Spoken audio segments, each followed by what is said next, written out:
The sun was slipping behind the acacia trees, spilling gold and blood across the horizon, when I saw him. At first I thought it was a mirage, a shadow moving strangely in the heat, until the shape stumbled forward and fell onto the dirt road, right in front of my truck, a lion cub, small, dust-covered, barely breathing. I slammed the brakes, and the world went silent except for the ticking of the cooling engine and the faint, broken wheeze of that cub's lungs. He tried to stand, failed, tried again, his thin legs trembling, his ribs visible beneath matted fur, and then he looked up, those eyes, amber and clouded with pain but burning with something desperate, something human. It was a look I'd seen before, the kind creatures give when they know they're dying but still want to live. I stepped out slowly, the air thick with heat and dread. The cub didn't move. He just stared, swaying in place, and then he crawled forward, inch by inch, until he was close enough for the dust of my boots to settle on his face. He collapsed again. Every instinct told me not to touch him, not to interfere, not without backup. But instinct has a way of failing when you're looking at innocence dying right in front of you. I crouched beside him, whispering, "Easy, little one. You're safe now." He tried to lift his head, weakly pawed at my leg, and that was it. His body went still, breathing shallow, heartbeat fading like a drum in the distance. The horizon shimmered with heat and silence. No sound, no wind, just a question burning in my chest. Where was his mother? And what could have broken a cub this badly? I didn't know it yet, but that moment, that breathless road, that dying lion cub, would soon ignite a story that would travel across the world, and not just because I saved him, but because of what he saved in me. My name is Malik Kande. I've spent half my life walking the savannas of northern Kenya, keeping the balance between man and the wild. But lately, that balance had been slipping, not just out there, but inside me. 2 months earlier, a rescue had gone wrong. A trap meant for a hyena had caught a leopard cub instead, and by the time I reached it, it was too late. I still remember the silence that followed, the silence that lives in you when something innocent dies in your hands. After that day, I swore I was done. No more rescues. No more trying to fix what the world kept breaking. But standing there on that road, looking down at the lion cub's lifeless body, that promise cracked. Because promises don't mean much when a heartbeat is fading right in front of you. I lifted him carefully, his fur rough with dust and blood, and carried him to the shade of a baobab tree. His pulse was faint, but it was still there, a fighter's pulse. I poured a few drops of water into my palm and brushed them against his lips. His tongue flicked weakly just once and then again. That tiny flicker of life, it was enough. My voice trembled as I whispered, "All right, little one. Let's find where you came from." I wrapped him in my field jacket, started the jeep, and followed the faint trail of paw prints disappearing into the grasslands. The sun had started to fall, and the savannah was changing, birds going quiet, hyenas beginning their eerie chorus. Every mile I drove, I felt it, that old ache returning, the one that comes when you start to care again after you swore you wouldn't. And yet, something deep inside told me this wasn't just another rescue. This was a test, of patience, of courage, maybe even redemption. I didn't know what waited for me beyond the next bend, but I knew one thing for sure. I wasn't about to let another life slip away under my watch. The tracks were faint, half erased by wind and dust, but they were fresh. The cub hadn't come far. I drove slowly, scanning the earth, every nerve on edge. After a few hundred meters, I stopped. Something was wrong. The smell hit first, metallic, sour, heavy with decay. I followed it off the road, pushing through tall, dry grass until I found what I feared, a shattered cage, broken ropes, and blood. It wasn't a natural scene. It was the aftermath of something cruel, the kind of cruelty that doesn't belong in the wild. Poachers. My heart sank. I could see faint drag marks leading deeper into the bush, toward a cluster of rocks half hidden by thorn trees. The cub must have escaped whatever horror happened here, But what about the rest of his pride? I grabbed my knife and flashlight and started down the narrow trail. The silence was suffocating. Even the insects had gone still. At the end of the path, beneath the twisted roots of a fallen acacia, I saw movement, a larger shape breathing slowly, unevenly, a lioness. Her body was tangled in steel wire, her skin cut raw from struggling. Every breath sounded like it might be her last. Her eyes fluttered open, glassy, frightened but alive. "Easy," I whispered, crouching low. "I'm not here to hurt you." The cub in my jacket stirred, sensing her scent. He let out a faint, broken cry. The lioness tried to lift her head at the sound, her maternal instinct flickering through exhaustion. I felt my throat tighten. This wasn't just survival anymore.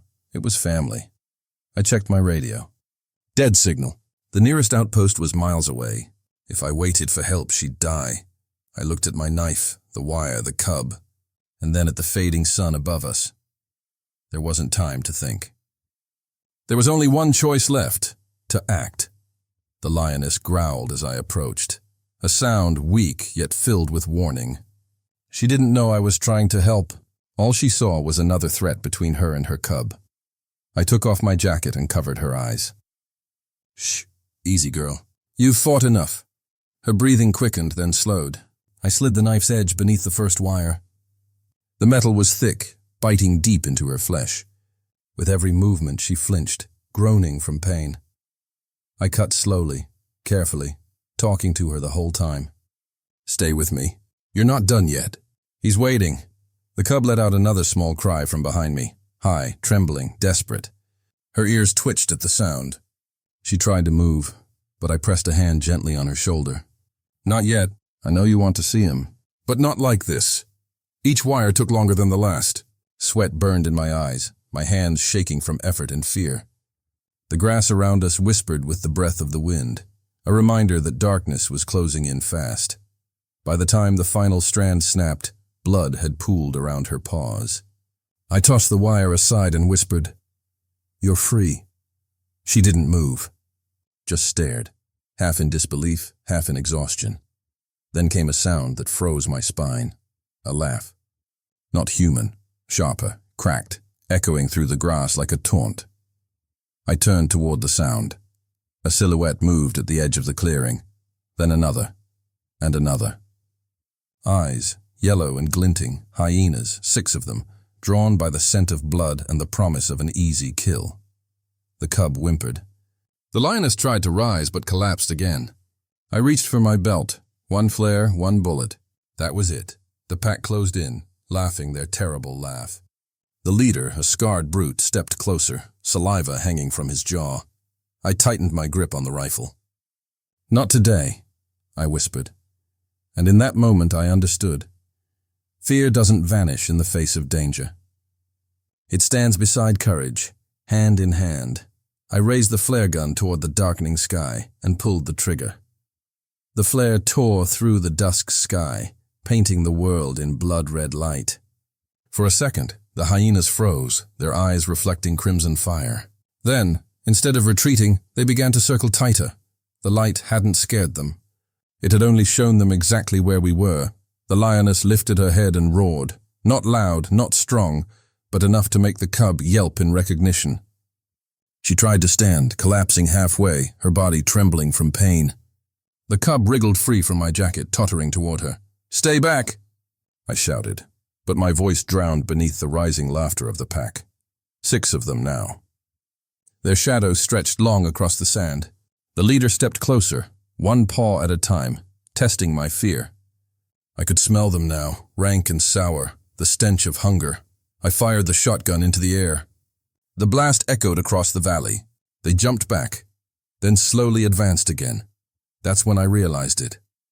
They'd seen gunfire before. They'd learned humans could run out of bullets. I was bleeding time, patience and light. The sun was gone. The only glow left was the dying flare above us, falling like a red tear. "Come on, help me out," I whispered to no one. To the empty night.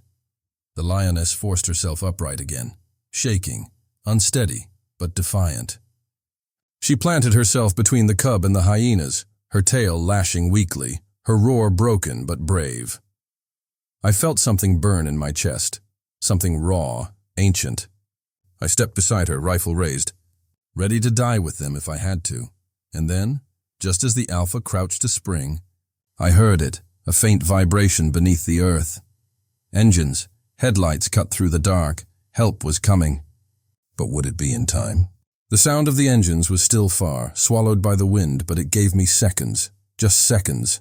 The hyenas lunged. I fired again, aiming low, the shot kicking dust into their faces. 2 of them scattered, snarling. The leader didn't. He charged straight through the smoke. I swung the rifle hard, the butt cracking against its muzzle. It yelped, stumbled, then lunged again. I tripped backward, felt teeth scrape my boot. The lioness roared and staggered forward, swiping with her claws. The sound that came out of her wasn't power. It was pain mixed with fury. But it was enough. The pack hesitated. The cub pressed himself against her chest, trembling. I reloaded my last bullet. My hands shook. "This is it," I muttered. "One shot." The leader crouched again, eyes gleaming in the dim flare light. I aimed low, finger tightening on the trigger. A blinding light swept over us.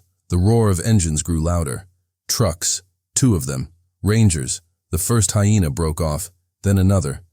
The headlights hit the leader full in the face, and he turned, snarling, before disappearing into the tall grass with the rest of the pack.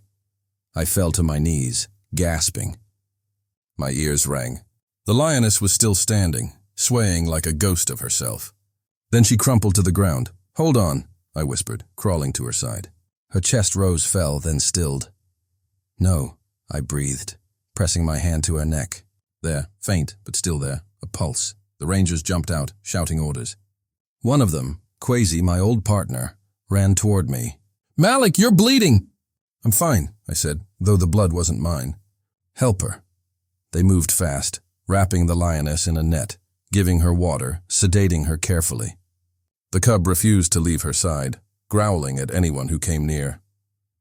When they lifted her onto the truck, he climbed in beside her and curled against her neck, refusing to move.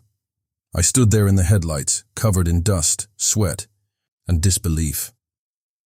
I had seen death too many times in this place, but that night, I saw life fight back. We drove through the night, the trucks bouncing along dirt roads toward the sanctuary. The cub slept on my lap, his tiny body rising and falling against my chest.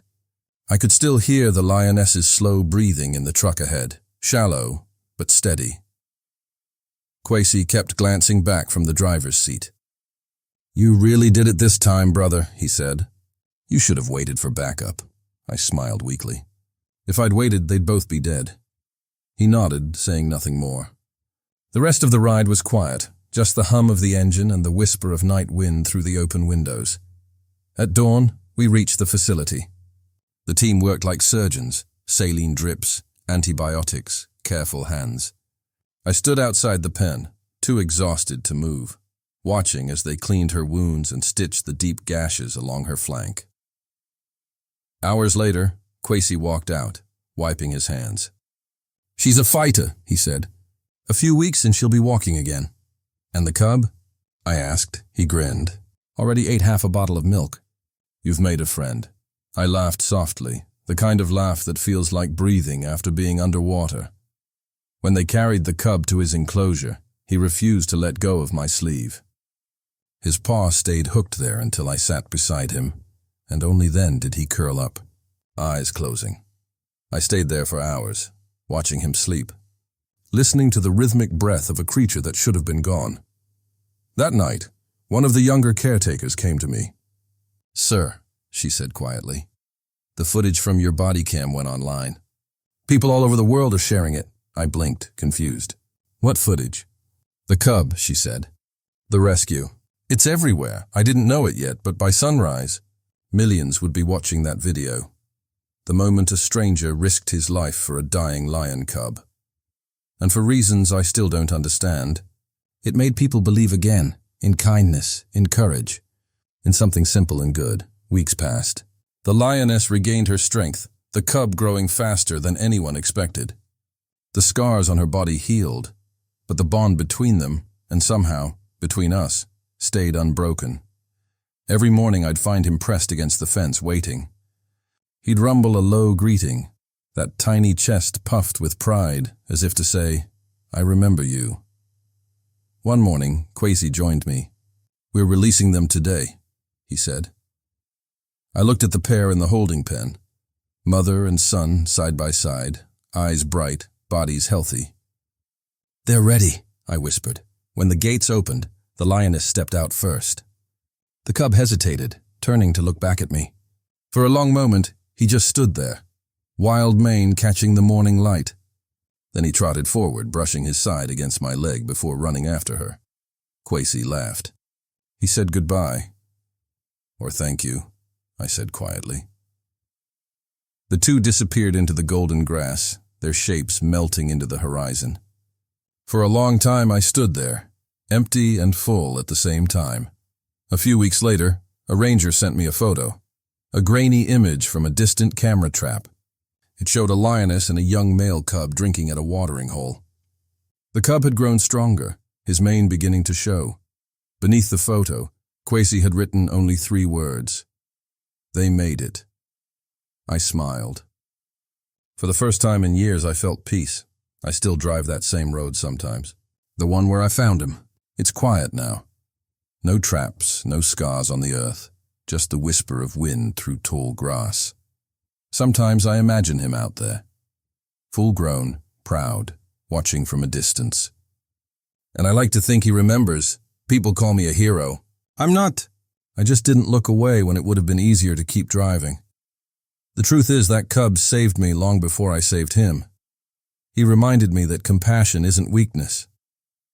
That even when the world feels cruel, mercy can still roar louder than fear. And maybe that's all this story really is.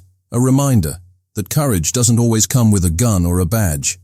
Sometimes it comes with open hands and a heart that refuses to give up. If this story moved you, let it move someone else too. Comment, "The world needs more hearts like this," and subscribe for more powerful true stories. Stories that prove kindness still exists, because in the end, that's the roar the world needs to hear.